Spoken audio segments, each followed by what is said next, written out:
Naitwa Esther Msambazi, ni mkurugenzi wa huduma za msaada wa kisheria kutoka Wizara ya Katiba na Sheria. Tuko hapa kwenye mabanda ya utoaji wa huduma za msaada wa kisheria tukitekeleza kampeni ya msaada wa kisheria Mama Samia awamu ya pili.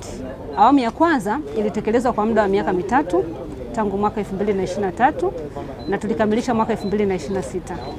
Sasa tuko kwenye awamu ya pili ya utekelezaji wa kampeni na tumeanza na mikoa miwili katika hii awamu ya pili, na kampeni hii inatarajiwa kuzinduliwa rasmi tarehe 20 Juni 2026. Na katika hii mikoa miwili ambayo tumeanza nayo, tumeanza na mkoa wa Dodoma na mkoa wa Shinyanga.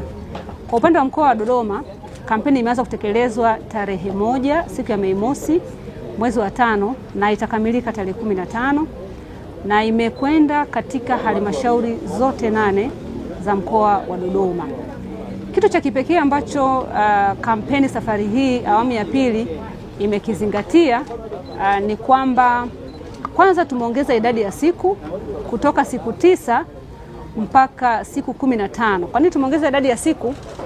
Ili kuweza kuwafikia wananchi wengi zaidi tofauti na ilivyokuwa awali.